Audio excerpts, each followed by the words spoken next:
एक लड़की थी, उसका नाम था प्रिया। प्रिया का 12वीं का रिजल्ट आया और उसे 78% मिले थे। प्रिया के घर में सब लोग खुश थे, मिठाई बट रहे थे, रिश्तेदार भी आ रहे थे और सब लोग प्रिया का तारीफ भी कर रहा था। उस रात घर के सारे लोग सो गए, लेकिन प्रिया छत पर अकेली बैठकर रो रही थी। क्यों? क्योंकि प्रिया का रिजल्ट आने से पहले ही घर में उसकी शादी की बात शुरू हो गया था। अब जरा आप खुद सोचिए कि जिस लड़की ने अभी 12 साल की पढ़ाई पूरी की है, अभी उसका सपना शुरू भी नहीं हुआ था, लेकिन उसके घर वाले उसके जिंदगी का सबसे बड़ा फैसला कर चुके थे बिना उससे पूछे। भाई, ये कोई फिल्म की कहानी नहीं है, ये हर उस घर की कहानी है जहाँ एक बेटी पैदा होती है। और इस वीडियो में मैं वो सारी बात बोलूंगा जो कोई बोलने का हिम्मत नहीं करता है। तो अगर आप भी सच जानने का हिम्मत रखते हैं तो आप अगले 10 मिनट तक मेरे साथ जरूर रहिए।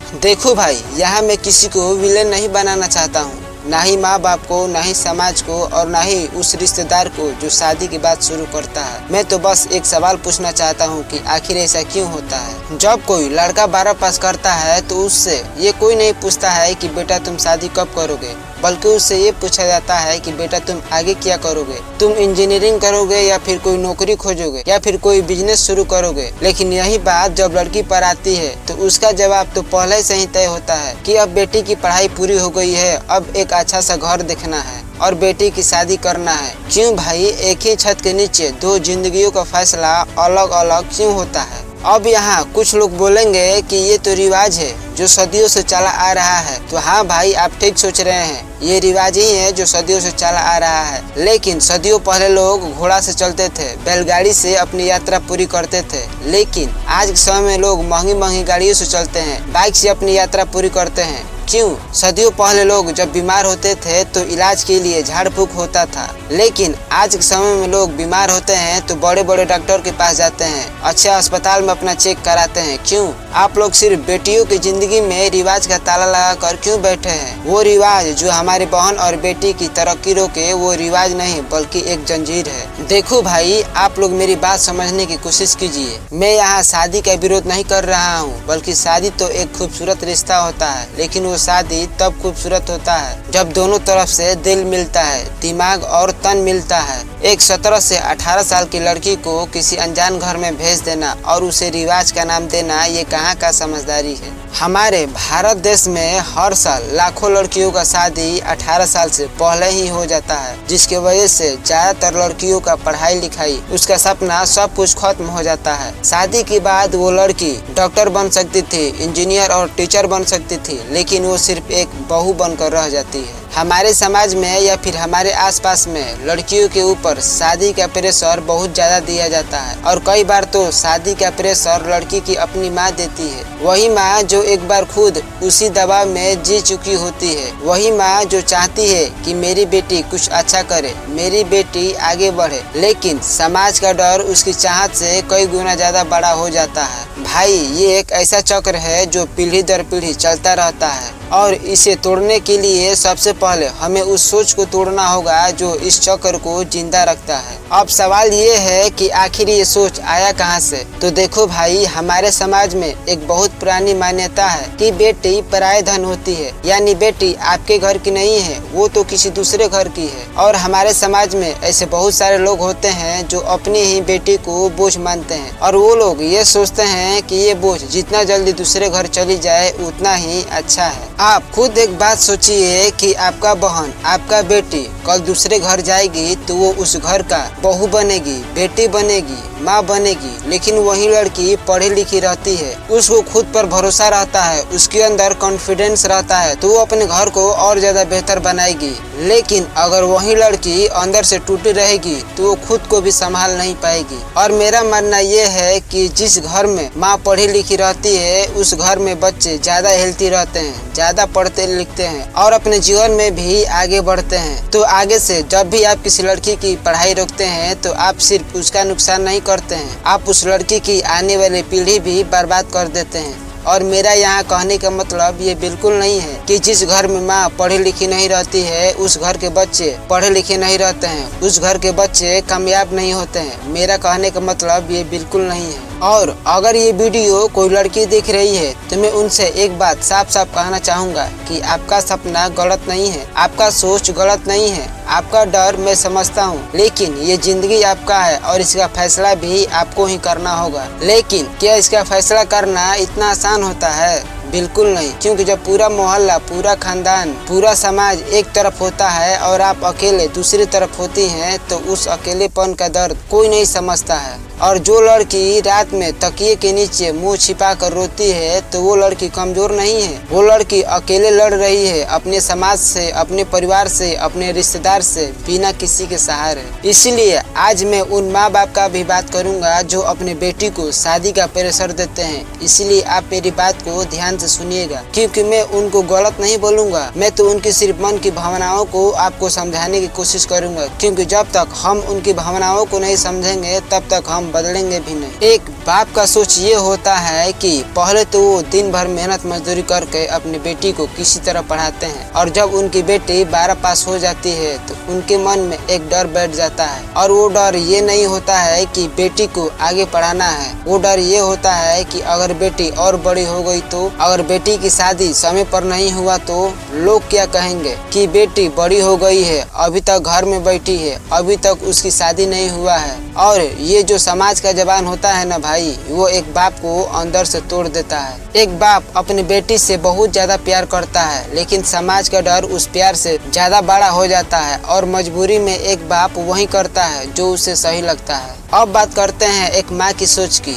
माँ का दिल तो कोमल होता है, ये तो आप लोग जानते ही हैं। एक माँ जब रात में सोचती है तो वो सोचती है कि मेरी बेटी वो कर पाए जो मैंने नहीं किया है, मेरी बेटी को वो मौका मिले जो मुझे नहीं मिला है। वो माँ चाहती है कि मेरी बेटी आगे बढ़े, लेकिन वो बोल नहीं पाती है, क्योंकि अगर वो बोलेगी तो घर में बवाल होगा, रिश्तेदार बोलेंगे, लोग बोलेंगे, और इस बवाल को झेलने की ताकत अकेले उसमें नहीं होता है। इसलिए वो माँ चुपचाप वही करती है जो अपने शादी के समय किया था। और इस पूरे खेल में सबसे ज्यादा ताकतवर जानते हैं कौन होता है? वो रिश्तेदार होता है जो एक साल में खुद एक बार आता है, 2 दिन रहता है और फिर चला जाता है, और जाते जाते ये कह देता है कि आपका बेटी बड़ी हो गई है, कोई अच्छा सा घर देखो। बस इतना काफी होता है, बस एक लाइन पूरे घर की सोच को बदल देता है और एक लड़की का भविष्य तय हो जाता है। एक और बात मैं आपको बताना चाहता हूँ जो शायद आपको कोई नहीं बताया होगा। ज्यादातर घरों में माँ बाप अपनी बेटी के ऊपर शादी का प्रेशर इसलिए देते हैं क्योंकि उनको कहीं ना कहीं डर रहता है कि मेरी बेटी खुद से कोई लड़का पसंद न कर ले। और ये डर कोई जाति धर्म का नहीं होता है, ये डर इज्जत का होता है। इसलिए ज्यादातर माँ बाप को आसान रास्ता यही लगता है कि जितना जल्दी हो सके बेटी की शादी कर दो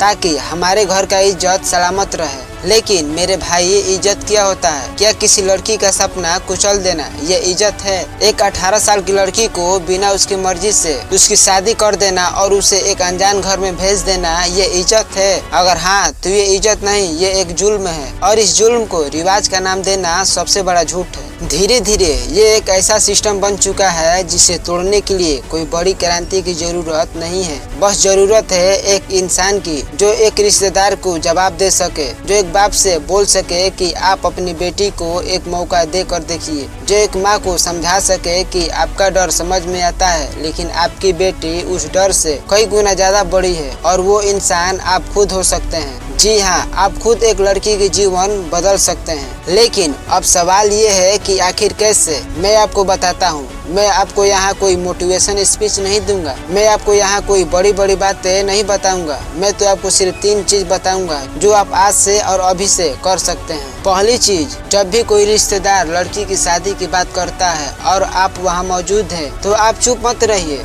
जरूरी ये नहीं है कि आप उस रिश्तेदार से लड़ाई कीजिए, बस आपको एक शब्द बोलना है कि भाई अभी लड़की की पढ़ाई बाकी है, थोड़ा समय दो। बस इतना काफी है। आपका एक शब्द उस पूरे घर का माहौल बदल देगा, और वो लड़की जो चुपचाप सब सुन रही थी उसे लगेगा कि हाँ, कोई तो मेरे साथ खड़ा है। दूसरी चीज कि आप लोग लड़की को जज करना बंद कीजिए। जिस लड़की का उम्र 25 साल हो गया है और अभी तक उस लड़की का शादी नहीं हुआ है तो वो लड़की कमजोर नहीं है, वो लड़की आगे बढ़ रही है। जो लड़की अपना घर छोड़कर दूसरे शहर में रहकर पढ़ाई कर रही है तो वो लड़की बेशर्म नहीं है, वो लड़की आगे बढ़ रही है। जो लड़की अपने माँ बाप से कहती है कि मुझे अभी शादी नहीं करना है, वो लड़की बिगड़ी हुई नहीं है, वो लड़की अपना हक मांग रही है। इन सब लड़कियों को जज करने से पहले आप एक बार जरूर सोचिएगा कि अगर यही हालात आपकी बहन, आपकी बेटी का होता तो क्या आप लोग यही सोचते?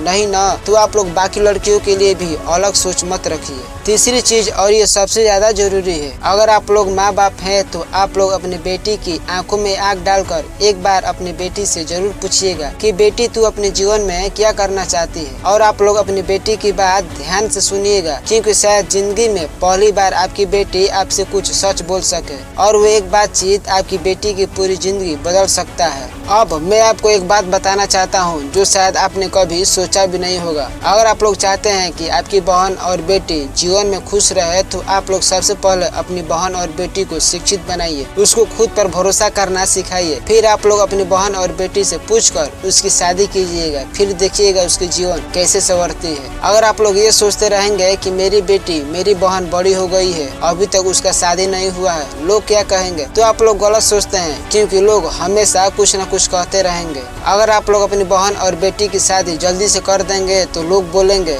देरी से करेंगे फिर भी लोग बोलेंगे, बच्चे होंगे फिर भी लोग बोलेंगे, नहीं होंगे फिर भी लोग बोलेंगे, यानी लोग हमेशा कुछ न कुछ बोलते रहेंगे। आपका काम है कि आप अपनी बहन और बेटी की जिंदगी को सही दिशा में ले जाना। अब मैं आपको कुछ उदाहरण देना चाहता हूँ। आपने किरण बेदी का नाम तो जरूर सुना होगा। वही किरण बेदी जो हमारे भारत का पहली महिला IPS अफसर थी। उनकी माँ अपनी बेटी पर भरोसा करती थी कि मेरी बेटी एक न एक दिन कुछ अच्छा करेगी, और किरण बेदी ने भी वो कर दी जो शायद किसी ने सोचा भी नहीं होगा। आप लोग मेरी कॉम का नाम तो जानते ही होंगे, जो 6 बार वर्ल्ड बॉक्सिंग चैंपियन है। वो मणिपुर के छोटे से गांव में रहती थी, जहां पर लड़कियां बॉक्सिंग करती थी तो लोग उन्हें देखकर गलत सोचते थे, लेकिन मेरी कॉम ने अपनी मेहनत के दम पर वो कर दिखाया जो किसी ने सोचा भी नहीं होगा, और उन सब लोगों को भी गलत साबित किया जो कभी लड़कियों के बारे में गलत सोचते थे। ऐसे कई सारी लड़कियां हैं जो अपना नाम भारत में नहीं बल्कि पूरी दुनिया में हमारे भारत का नाम रोशन किया। और ये सब लड़कियां कोई बाहर से नहीं आई थी,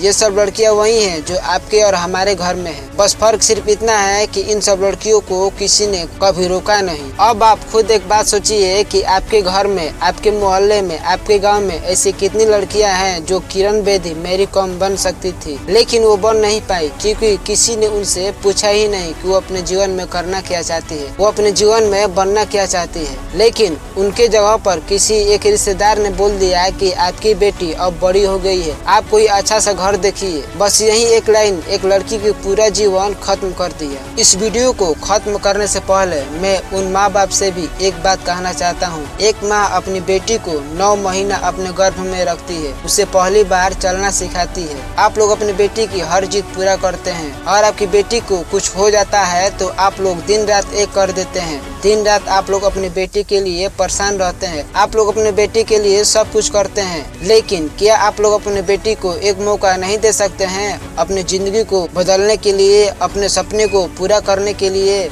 इतना तो आप लोग कर ही सकते हैं। मैं आप लोगों से हाथ जोड़कर विनती करता हूँ कि आप लोग अपनी बेटी को एक मौका जरूर दीजिए ताकि वो अपने जीवन में कुछ अच्छा कर सके। अगर आप कोई लड़की हैं और आप अभी तक इस वीडियो को देख रही हैं तो अब तक तो आपकी आंखों में आंसू आ गया होगा, लेकिन अब आप अपने आंख के आंसू पोंछिए और मेरी बात को ध्यान से सुनिए। अगर आपका कोई सपना है तो वो सपना गलत नहीं है। अगर आप अपने जीवन में कुछ करना चाहती है तो आपका चाहत गलत नहीं है और न ही आप गलत है। ये दुनिया बहुत बड़ी है और रास्ते भी कई सारे हैं, और अभी तो आपका जिंदगी शुरू हुआ है। बस आपको एक काम करना है, आपको अपने जीवन में कभी हार नहीं मानना है, क्योंकि जिस दिन आपने हार मान लिया उस दिन से ये सिस्टम जीत जाएगा जो आपको हमेशा कमजोर समझता है। अब आप लोग मेरी बात ध्यान से सुनिएगा। आप लोग कमजोर नहीं है, क्योंकि आप लोग किसी बच्चे को जन्म दे सकती हैं तो आप लोग कुछ भी कर सकती हैं। कुछ भी का मतलब ये नहीं है कि आप लोग गलत काम करना शुरू कीजिएगा। मेरे भाई और मेरे बहन और जो भी इस वीडियो को यहाँ तक देख रहे हैं उनसे मैं एक बात कहना चाहूँगा कि अगर ये वीडियो आपको कुछ सोचने पर मजबूर किया है तो आप लोग इस वीडियो को उस इंसान के पास भेजिए जिसको इसकी सबसे ज्यादा जरूरत है, और वो इंसान आपका भाई हो सकता है, आपका बहन हो सकती है, आपका दोस्त हो सकता है, और शायद आप खुद हो सकते हैं। इस वीडियो में बस इतना ही। मैं मिलूंगा आपसे किसी अगले वीडियो में, तब तक ले जय हिंद,